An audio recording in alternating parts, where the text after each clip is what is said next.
Hi, I'm Sarah Noble, your host for the Modern Day Intuitive Podcast.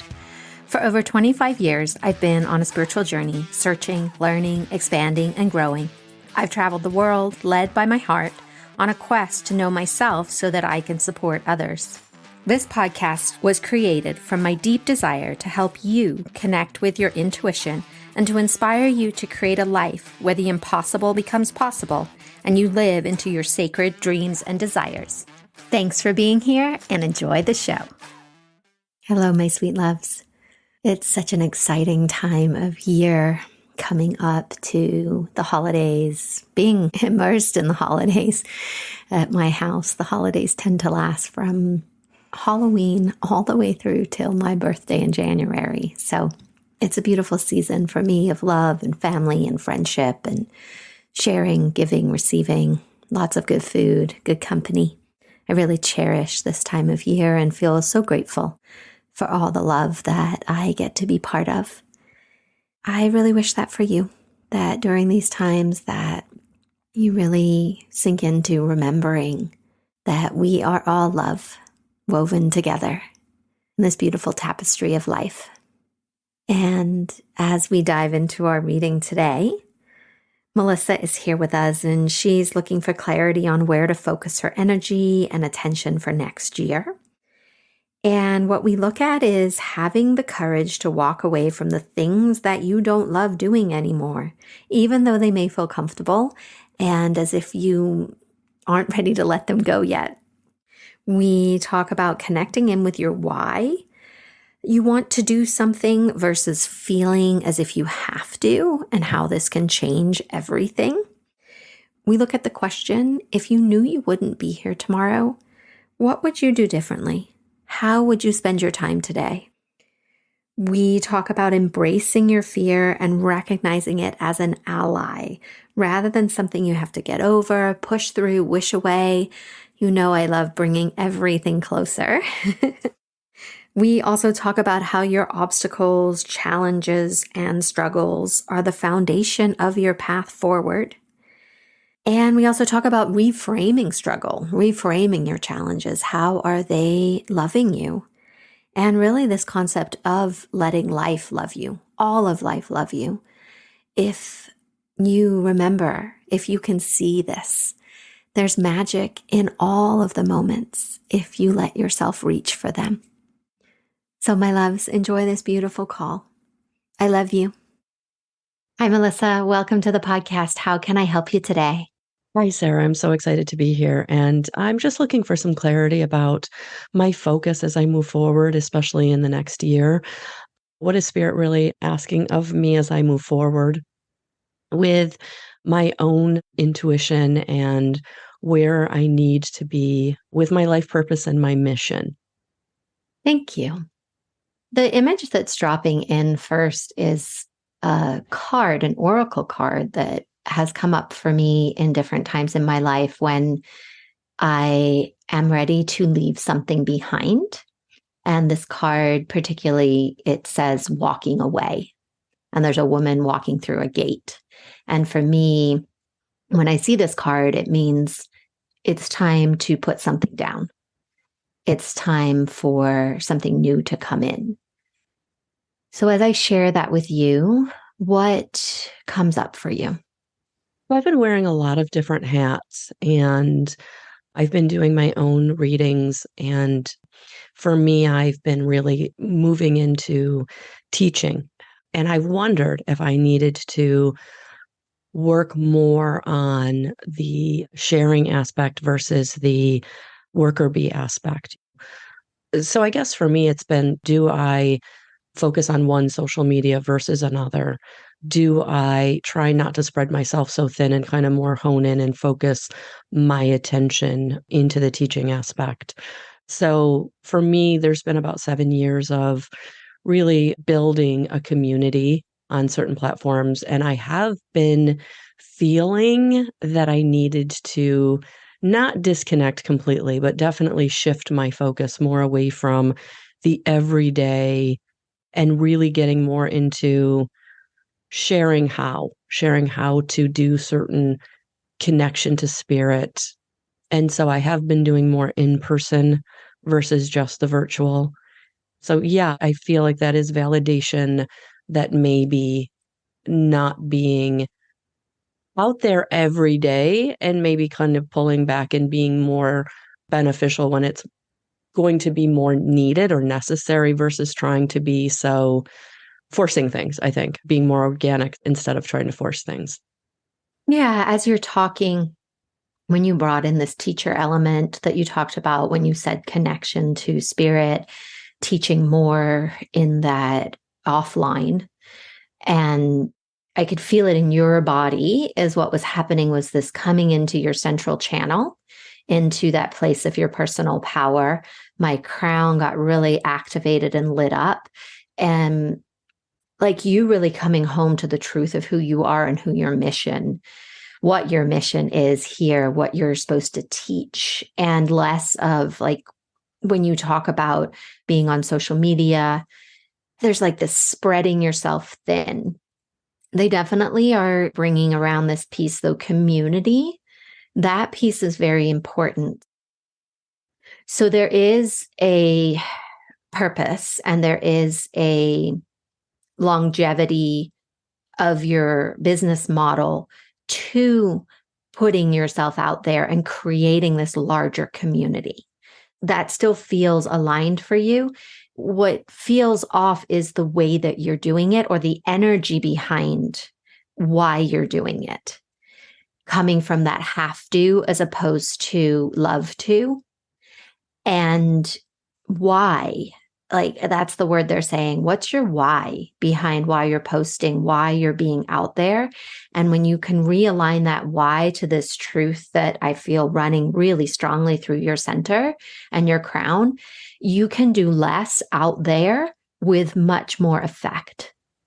So that I think is what I've been struggling with when you say walking away. So yes, I have been feeling getting away from doing like everyday posting, trying to do this very low vibrational and more of the taking time to make the longer videos where there is the teaching aspect of how you come into your own purpose, how you come into connection with spirit in a way that you can trust and then act on it. So that's kind of what I've been feeling, but I've been doing the other for so long. I think there has been a fear of like putting that baton down and picking up this other one. So it's been like a back and forth. So I've been doing the dropping a little bit, but then like running back to it when I feel like I'm getting too far away from it. And so thank you for the clarification and the validation that like it is time. It is time to be more the teacher and less of the, I think like the intuitive guidance, people wanting, I guess what I'm getting at is less the fortune teller aspect, right? And more of the teacher of like, how do you get into connection with spirit and how does that work? So a lot of my coursework is science based and it is the how to. And I've really struggled with putting myself out there in that way for fear of, I guess, being seen in this bigger stage. I think that's what I've been kind of shying away from is staying comfortable, right? I mean, we all want to stay comfortable. We all want to stay where we know it works, or at least we know what the outcome's going to be, good or bad, right? So that's what I've been struggling with is putting down that baton and really picking up one of that is more unknown. I've gotten good feedback, but am I ready for that larger stage? Am I ready for more, I guess? And that's what I've been really worried about, like changing things up in a way that is going to create a larger community and then how to navigate that. And I think I've definitely been feeling that. And it's funny that we're having this conversation today because one of the things that came to me yesterday, I was actually walking through my hallway, which happens to me all the time. I get messages when you're not thinking about anything, right? You're kind of open and spirit kind of slips in. And it was like, well, how would you be doing this if like, it's almost like if you knew you didn't have tomorrow, would you be afraid of X, Y, or Z, right? And that's kind of what spirits were bringing me, like let go of the fear. And that just goes back to my own wounding of trauma and criticism and judgment and that old story. And so I think that that still something that's been holding me back. And so it was like, if you weren't going to be here tomorrow, right? And what you said today was needed, would that help you say it? Would that help you put that out there? So that's kind of what I've been ruminating on for the past like 48 hours or 24 hours. Like, okay, so if I was, say I had like a death sentence, like I had terminal cancer, would I be holding myself back, or would I be shouting it to the heavens? Like, this is how you do this, or this is what I'm being given to share with you because it will help you if you're ready, kind of a thing. So that's what I've been struggling with. Yeah. And that's a powerful question to ask ourselves, right? Like, if you weren't here tomorrow, what would you do differently? And I see your fear, the way that it presents to me, is like a little seed right in the middle of your heart chakra. And what's really beautiful about the image is that you hold all the resources to have that seed turn into something incredibly amazing. Like, I see it cracking open and the little tendril coming out, and then it's just growing and growing and growing. And there's so much potential inside that fear. There's a lot of teaching on get rid of your fear or beat your fear. And this kind of approach of just ignore it, forget about it, don't let it control you. And where I love to play is, how is fear your biggest and best ally? How is this fear part of you that is necessary to actually take you to the next level?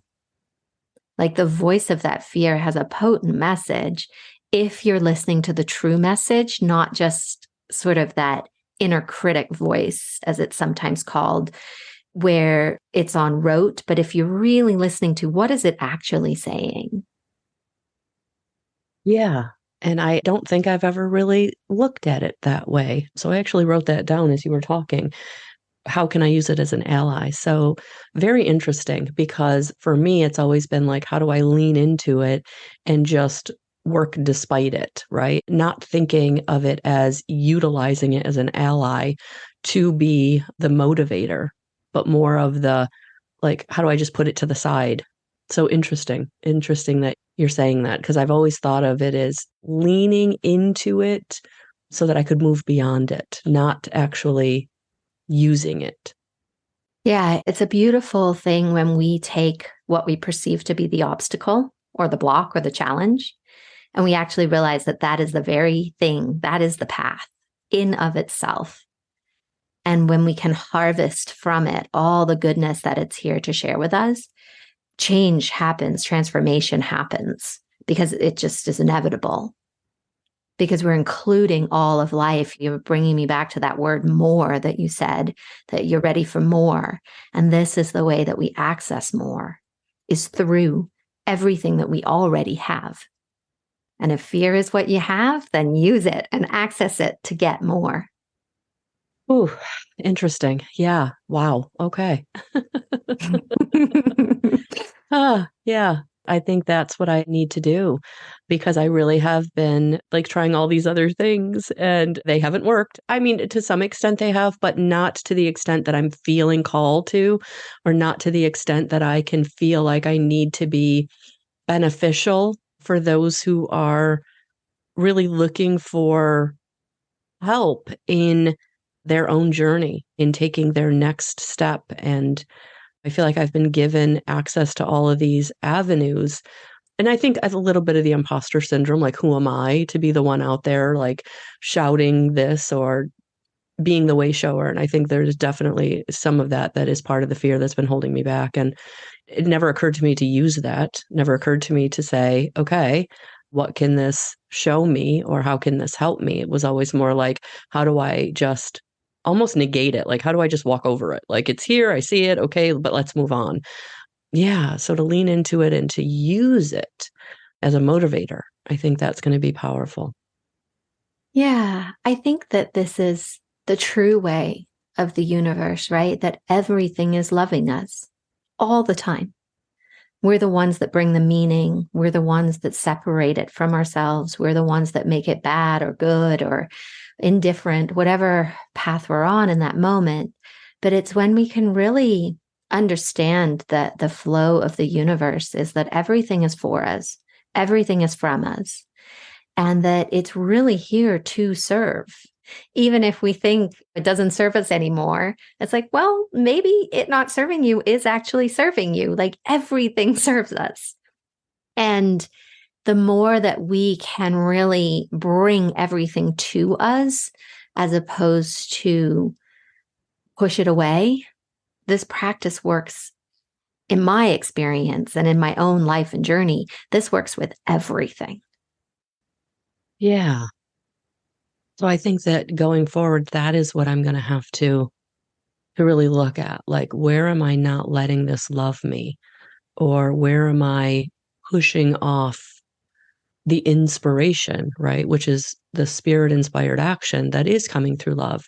And where am I kind of blocking that in my own energy that is comprised of some of this, who am I? Or I'm not good enough, right? So all of that old stuff, all that wounding coming up from my own situation, where can I say, okay, loving myself enough to say, I am good enough, loving myself enough to say, you wouldn't be brought to this if this wasn't for you, and leaning into it from that perspective. And I feel like that's kind of what I'm feeling in this moment from spirit. Yeah.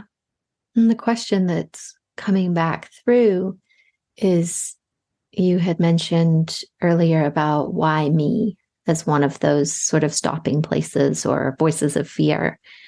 And I always love to counter that with, why not you? Like, who else is going to do it? Like, this is your dream of your heart. You would not be wanting this if it wasn't a sacred gift, if it wasn't your purpose, your dharma, right? If we like to think of something like, never ever did I want to be a seamstress. It's just not for me, right? Or a baker or an astronaut. But I sure do love doing this. So I'm thinking this is for me. Yeah. Yeah. And what I call my former life is, I was a teacher. And one of the gifts that I found very early was that I was able to break down or disseminate hard concepts. And I didn't even do it for my students, but if I couldn't understand it, then I couldn't teach it, right?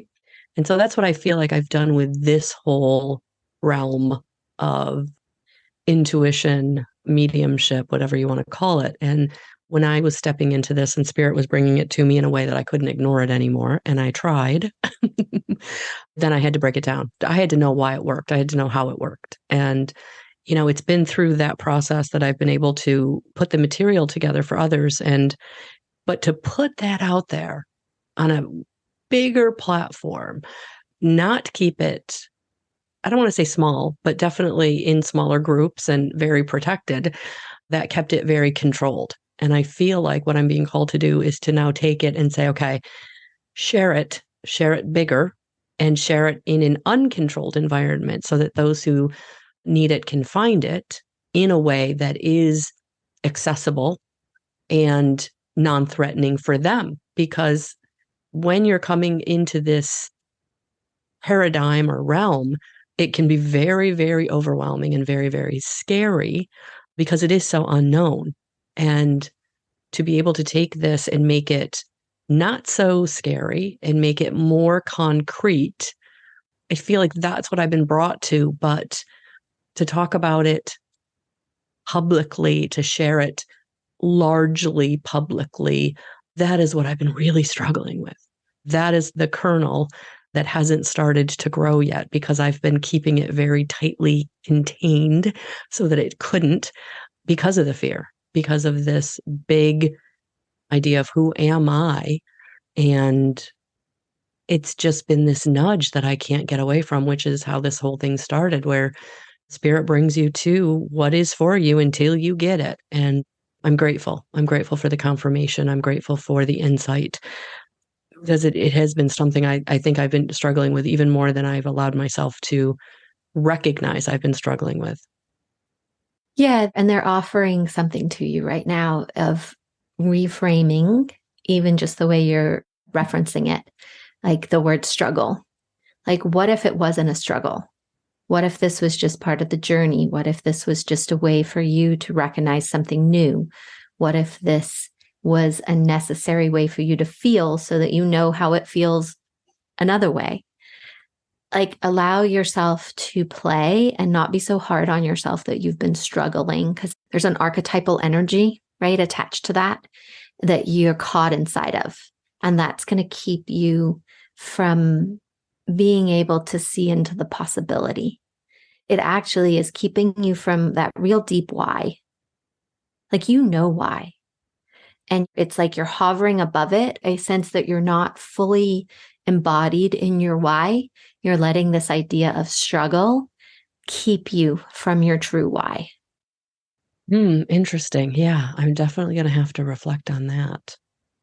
When you talked about being a teacher, like in the past, in another way, another capacity, I got full body goosebumps. And it was the idea, right, of taking another archetype, right, the teacher, taking that and applying it in this new realm. But this possibility that you are not giving yourself the credit for what you're capable of because you're separating, well, I used to teach something different, and now I'm trying to teach this. Whereas allowing those lines to blur and really recognizing that it doesn't make a difference what you know, it's who you are. And you are a teacher. Like that, I just felt so in my body. And it's connecting in with that as opposed to what you know. It's funny is when you were talking, like all of a sudden I'm seeing all of these visions of like taking what I have and even more simplifying it and making these concepts way more easier. So yeah. Yeah. I think I'm getting it, Spirit. I think I'm getting it. I love those moments. Mm-hmm. Well, does this feel like an okay place to land today? Yeah, absolutely. Well, thank you. Thank you. Thank you for being here today and making your personal and spiritual growth a priority in your life. To learn more about connecting with your dreams and your intuition so that you can create a life full of possibilities, visit me at www.sarahnoble.com and see how we can create magic together. A big thank you from my heart to yours for making the planet a better place for us all.